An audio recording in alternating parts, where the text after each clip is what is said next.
Bueno, vamos a proseguir con el análisis de este problema. Entonces quedamos en que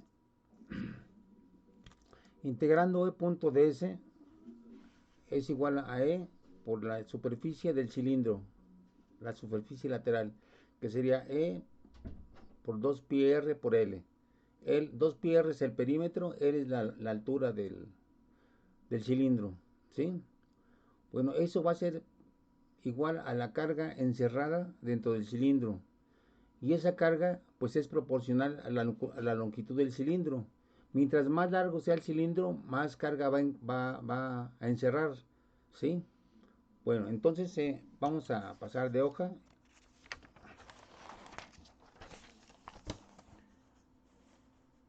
y tenemos lo siguiente, que E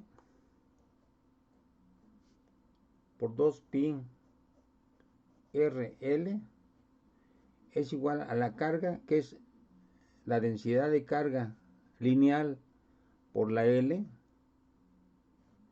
entre epsilon 0, ¿sí?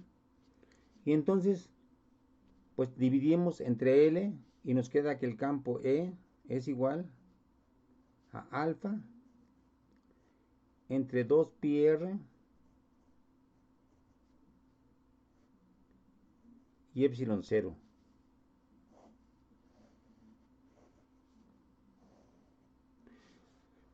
Y entonces tenemos un caso interesante, que el campo, el magnitud, es inversamente proporcional a R. O sea, estábamos acostumbrados a que, a que el campo variara como 1 entre R cuadrada. Pero en este caso, para esta configuración de cargas, el campo es inversamente proporcional a R, ¿sí? Entonces, hay algunas preguntas que se pueden hacer. Hay configuraciones en las cuales el campo puede ser constante como vector y en magnitud, ¿sí? Hay configuraciones en las cuales el campo puede variar como 1 entre R cúbica, ¿sí? Bueno, esas son preguntas interesantes. Vamos a analizar casos en los cuales efectivamente el campo depende en forma diferente de la distancia de las cargas, ¿sí? Pero antes de proseguir con ese tipo de análisis, bueno, por de pronto hay que ver que en este caso hacer uso de la ley de Gauss nos facilitó tremendamente encontrar el campo, ¿no? ¿Sí? Una integral muy sencilla, como se ve aquí arriba, y es la carga entre epsilon 0, y de ahí despejamos el campo y ya encontramos esto, ¿no? ¿Sí?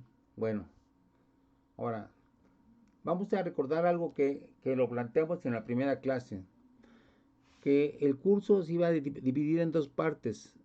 Una parte estática, ¿sí? Cuando las cargas están quietas, y otra parte en los cuales las cargas se mueven, es decir, en los cuales vamos a analizar los casos en los cuales existe corriente, porque la corriente exactamente es eso, ¿sí? Cargas en movimiento. Pero en este caso estamos en el caso estático,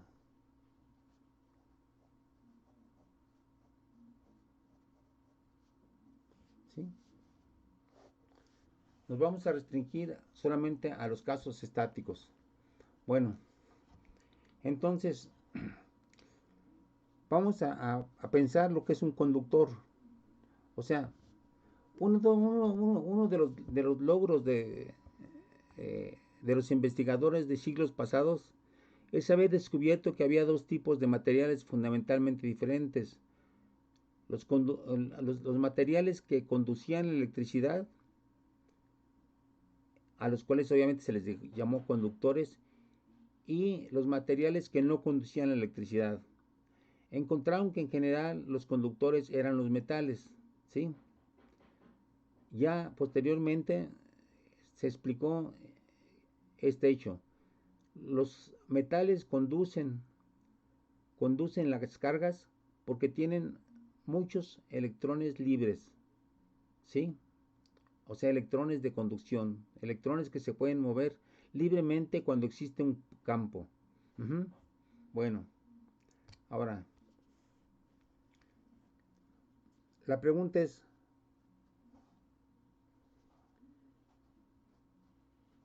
en materiales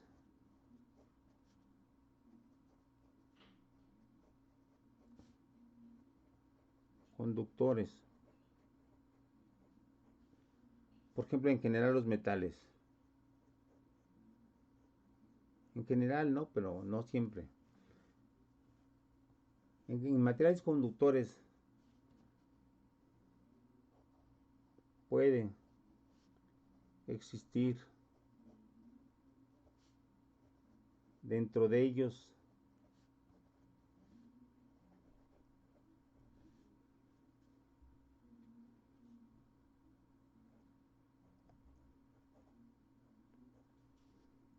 cargas libres.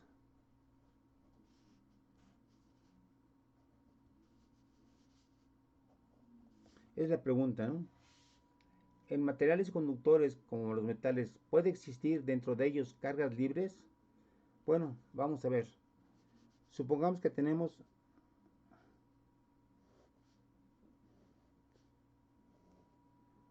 un cable de metal, ¿sí?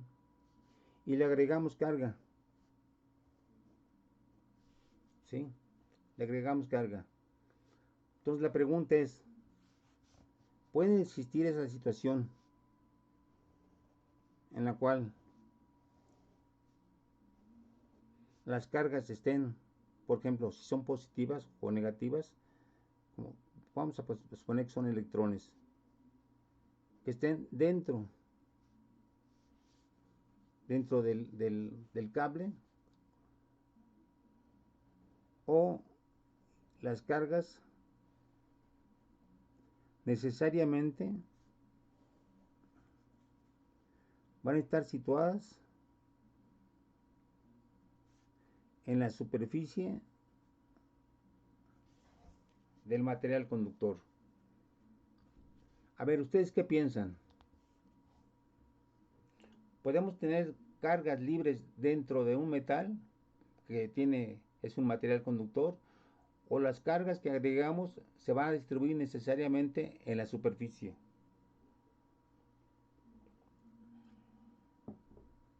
A ver, denme su opinión.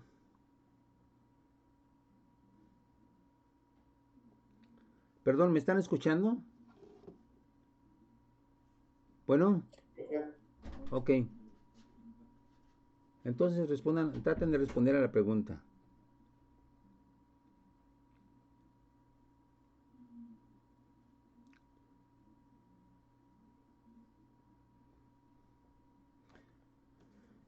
Miren, el efecto de las cargas libres es crear campos, ¿no? Es lo que hemos estado estudiando en estos cursos, en estas clases, ¿sí? Que las cargas siempre producen campos, o sea, modificaciones del espacio en alrededor. Entonces, si hubiera cargas dentro de los conductores, estas cargas crearían campos.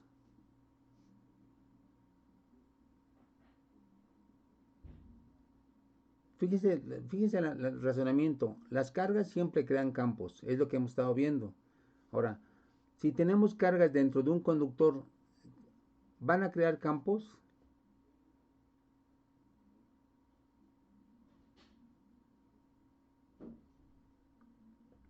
A ver, díganme.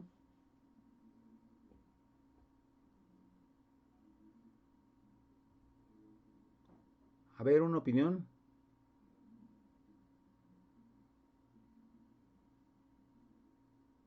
Sí deberían, ¿no? ¿Perdón? Sí deberían de crear campos. Bueno, ok. Si hubieran dentro, crearían campos. Entonces, adentro, vamos a ver, vamos a ver este tubo, este bloque o esta barra desde dentro, ¿no? De frente. Entonces tenemos una carga negativa, crea un campo, ¿sí? Y como hay otras cargas ahí adentro, Bueno, aquí hay una carga. Como hay otras cargas, pues serían atraídas por el campo de esta carga, ¿no? O repelidas, ¿no? Más bien serían repelidas por esta negativa, carga negativa, carga negativa, pues habría una repulsión y entonces habría un campo eh, que tendría a hacer que esta carga se moviera. O sea, vamos a ver, a aislarlas. A ver, tenemos una carga así negativa, aquí otra carga negativa, entonces esta carga empujaría afuera a la carga negativa, ¿sí? Pues ¿por qué? Porque son dos cargas con el mismo signo que se repelen. Y entonces si se repelen con una cierta fuerza, pues estarían en movimiento, ¿no? Experimentarían cierta aceleración. Es decir, estarían cargas aceleradas, que no es más que decir cargas en movimiento. Pero cargas en movimiento, ¿qué quiere decir en otros términos? ¿Qué significa cargas en movimiento? ¿Corriente? Flujo, ¿no? Flujo no, porque son las cargas las que están moviéndose. No estamos hablando no estamos analizando el campo, sino a las cargas. ¿Cómo reacciona esta carga ante la repulsión de esta producida por esta otra carga? Pues se mueven, ¿sí? Unas con una aceleración y con una cierta velocidad v. Entonces es una carga en movimiento, por lo tanto, esto nos daría una corriente, ¿sí? Cargas en movimiento es corriente, pero estamos diciendo que estamos en la parte de estática, analizando solamente las situaciones en las cuales no hay corriente, sino solamente cargas estáticas. Por lo tanto, no puede haber cargas adentro de un metal conductor, porque entonces estas cargas crearían campos que a su vez esos campos harían que las demás cargas al interior se movieran y crearan corrientes.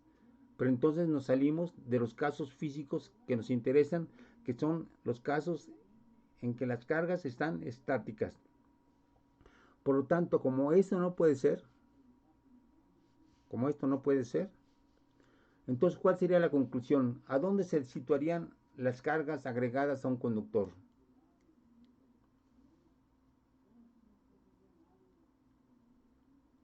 A ver, ahí está el dibujo. ¿A dónde se situarían? En la superficie, ¿no? En la superficie, exactamente. Solamente en la superficie pueden existir, pueden distribuirse las cargas. Ajá. Bien. Ahora, ¿qué con el campo en la superficie de un conductor? Bueno, vamos a hacer otro dibujo. Voy a ver nada más una parte.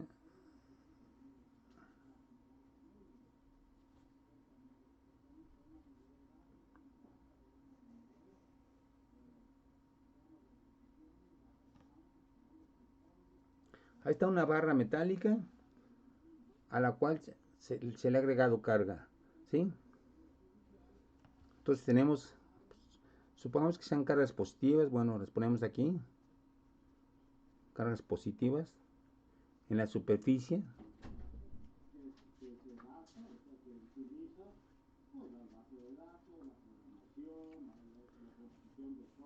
Y entonces el campo, el campo puede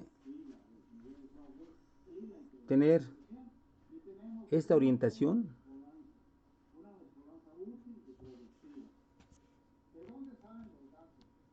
puede tener esa orientación el campo. A ver, No, porque se anularía con las demás, con el campo de las demás cargas en la superficie, ¿no? sí, exactamente. Miren, si el vector campo fuera así, pues entonces tendría esta componente y esta otra componente, ¿sí? Y entonces esta componente reaccionaría sobre estas cargas y ¿qué produciría este campo actuando en la línea horizontal? sabiendo que allí hay cargas. ¿Qué producirá esta componente del campo sobre estas cargas?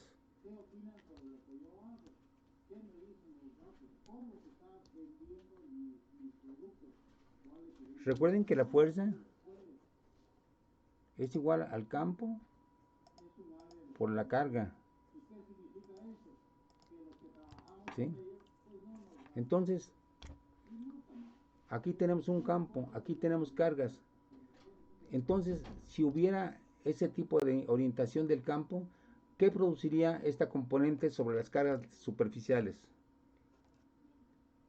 Una fuerza. Una fuerza.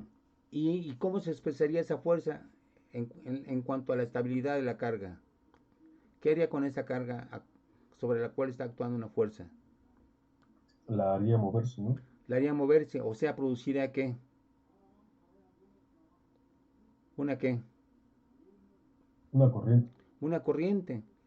Entonces, otra vez nos saldríamos de los casos físicos que estamos analizando en los cuales las cargas están estáticas. Por tanto, como no podemos tratar los casos en los cuales hay corriente, esta componente, esta orientación del campo no puede existir, ¿sí? Entonces, necesariamente, ¿qué concluimos cuál va a ser la orientación de los campos producidos, por ejemplo, en esta barra? ¿Cómo van a ser esos campos? Perpendiculares a la superficie. Perpendiculares a la superficie, porque es la única forma de que no pueden efectuar movimientos sobre sus vecinos, ¿sí? Entonces, por eso es que analizamos hace rato el caso del campo alrededor de un tubo, suponiendo que el campo es perpendicular a la superficie. Aquí lo vemos pues porque tiene que ser necesariamente perpendicular a la superficie. Bueno, entonces si el campo solamente puede existir sobre las cargas en la superficie, ¿cómo debe ser el campo en el interior de un conductor?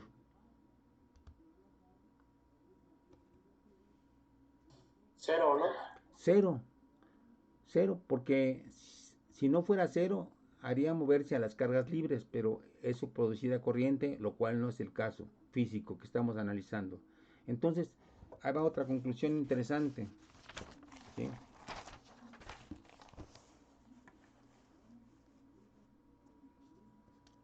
¿Sí? Entonces,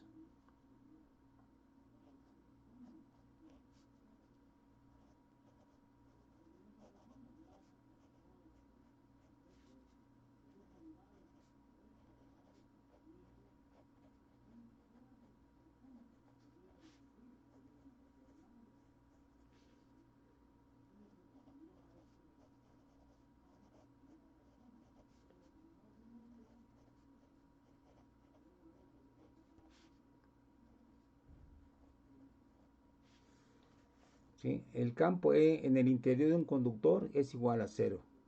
Uh-huh. Bueno,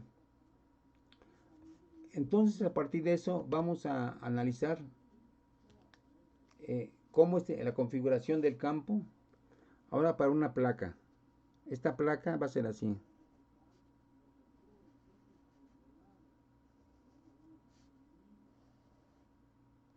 Miren muchachos, en este momento estamos viendo solamente conceptos teóricos, ¿sí? Estoy tratando de ilustrarlos con dibujitos para que queden claro, pero luego que veamos una cierta cantidad de teoría, en particular que lleguemos a voltaje, a potencial eléctrico, vamos a dedicarnos una sesión completa o dos a hacer puros problemas, ¿sí? Para que esto veamos cómo se pueden manipular todas estas leyes, ¿no? Por de pronto es pura teoría, pero vamos a llegar a un punto, les digo que vamos a dedicarnos a hacer problemas. Bueno, ok. Entonces tenemos una placa.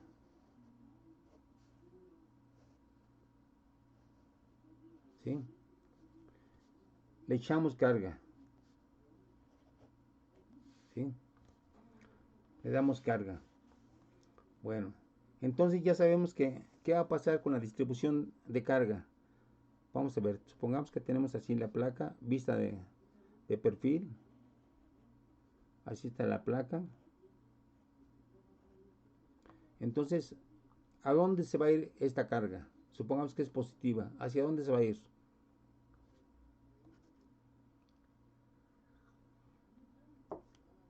A ver, lo A que la vamos superficie. a la superficie. Entonces vamos a tener aquí cargas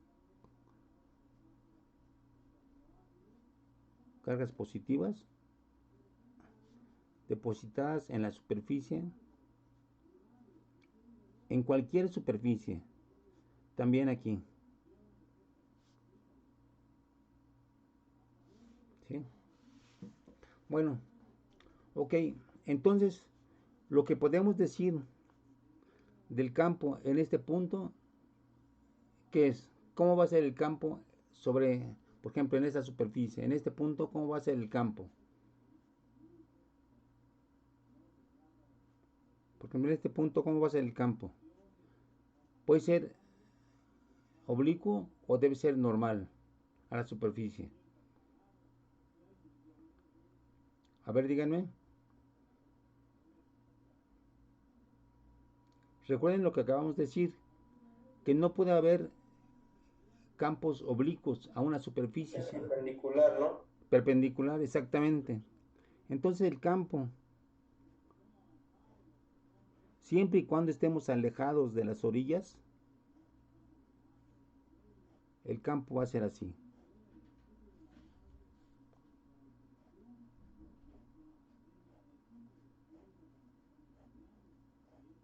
¿Sí? Bueno, ok. Ahora, vamos allí con los dibujitos. Tenemos aquí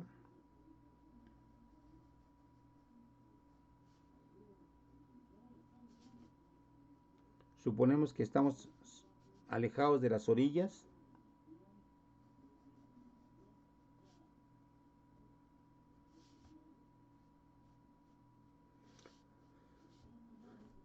Como la carga se distribuyó en la superficie, entonces ¿de qué tipo de densidad de carga podemos hablar? Superficial, ¿no? Densidad superficial, exactamente, ¿sí? Entonces la densidad va a ser superficial. Ok, bueno. Ahora, a ver, estamos viendo a esta caja desde esta parte.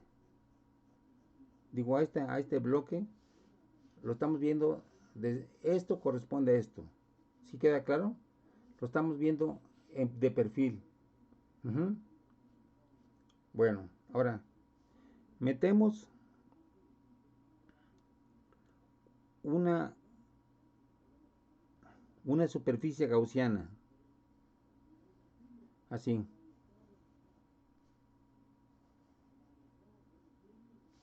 Ujú. O sea, la superficie gaussiana va a ser así, pero aquí la estamos viendo de perfil. La superficie gaussiana va a ser así, ¿sí? Pero una parte de ella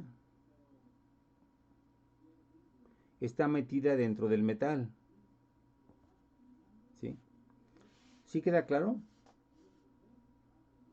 O sea, esta parte está dentro del metal y esta superficie de arriba está fuera del metal. Entonces vamos a analizar otra vez el campo. En este punto, paralelo a la superficie superior, pues vamos a tener un campo así.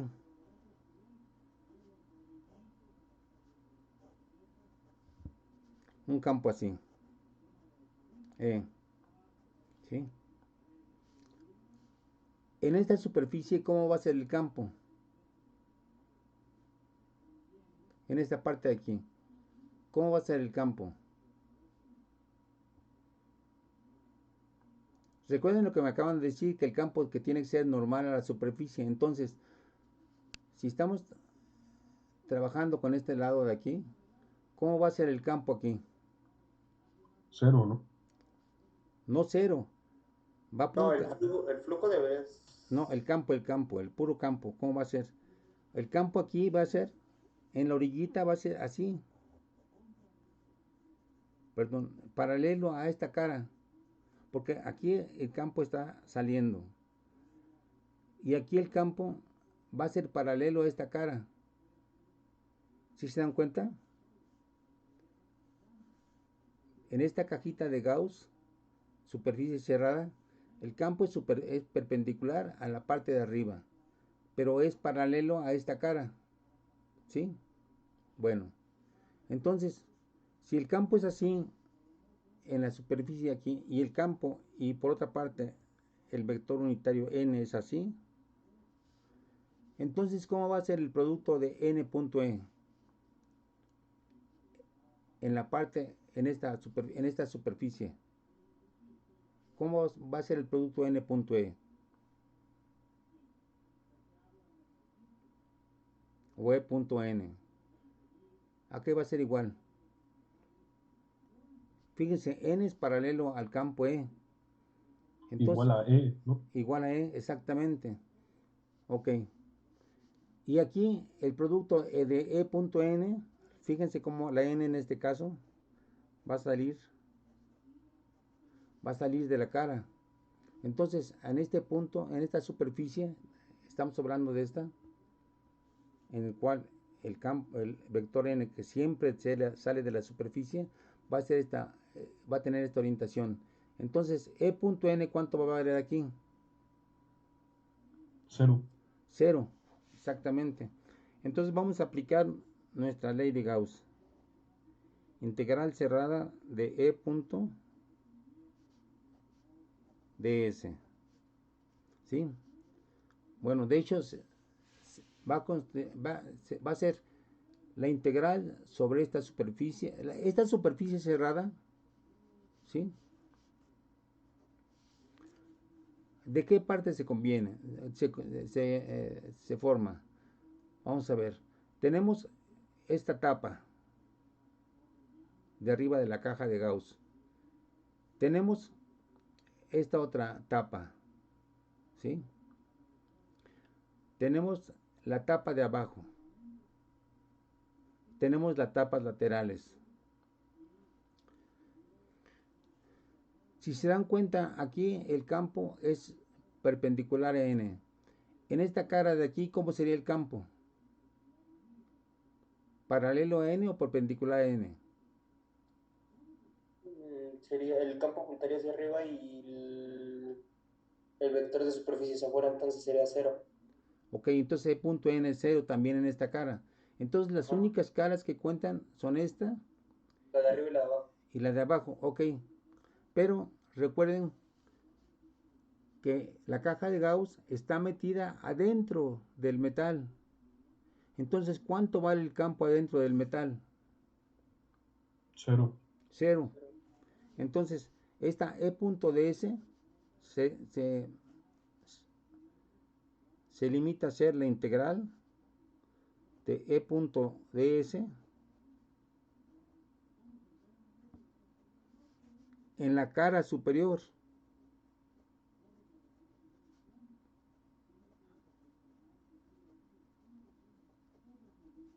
¿Sí? Por lo tanto, podemos decir que esto es igual a E por el área de la cara superior. Si llamamos a esto A. ¿Sí?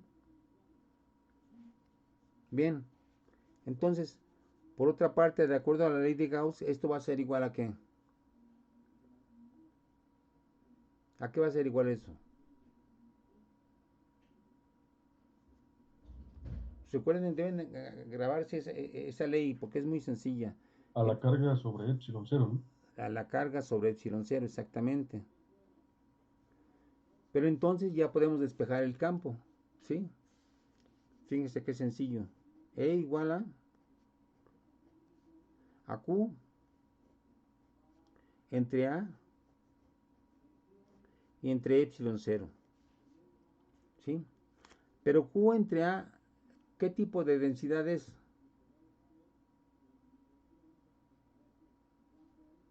¿Densidad qué? Volumétrica, superficial, lineal, ¿qué tipo de densidad es? Superficial. Superficial. Entonces a esa le habíamos llamado sigma y entonces tenemos que el campo es igual a la densidad superficial de la carga que estamos considerando entre epsilon 0.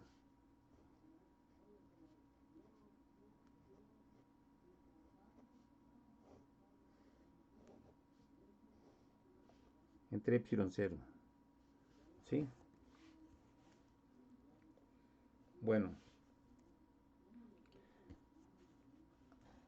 Fíjense cómo entonces en este caso nos topamos otra vez con la posibilidad de encontrar, aplicando la ley de Gauss, encontrar fácilmente el campo. ¿Sí?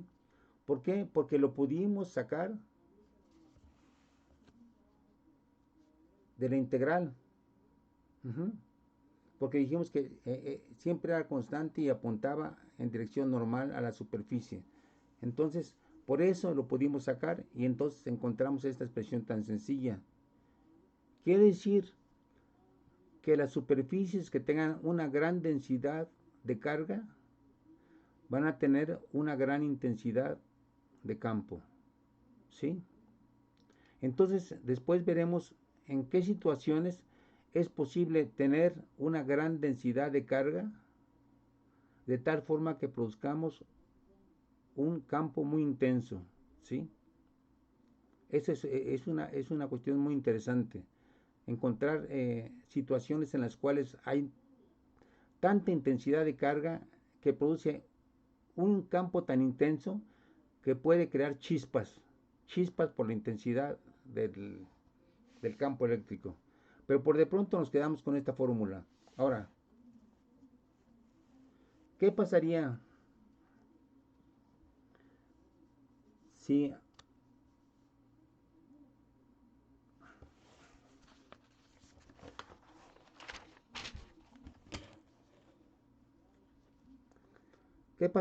ahora tenemos la misma placa? ¿Sí? Otra vez. ¿Sí? Lo voy a verla nada más de perfil, la misma placa. Recuerden que estoy viendo solamente el perfil de la placa. Aquí está la placa. ¿Sí? Estoy viendo esta parte de aquí.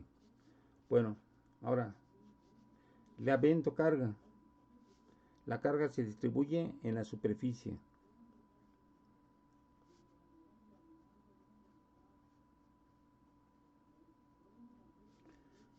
Y ahora ocupo una superficie gaussiana que sea así.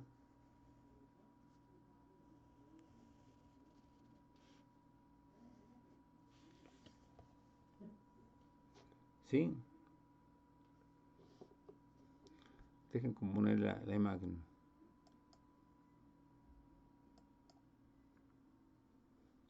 Ok. Ahí está la superficie gaussiana. O sea, la superficie gaussiana es algo así.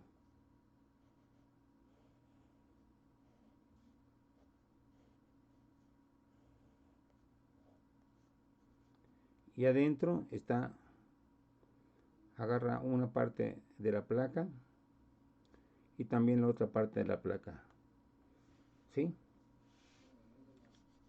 A ver. Entonces, en este caso, lo mismo tenemos una superficie fuera de la placa. La placa está dentro de esta superficie. Y tenemos ahora una superficie fuera. Entonces, ¿cómo van a ser los campos aquí y aquí? Bueno, vamos a ver.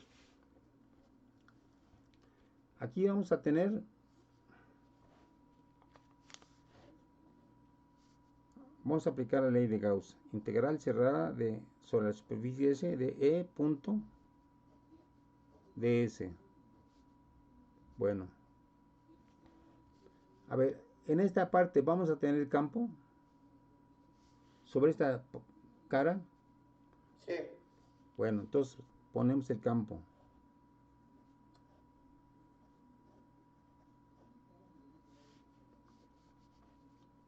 En esta otra cara de abajo, ¿vamos a tener el campo? Sí, Pero hacia dónde apunta el campo? hacia abajo. Hacia abajo.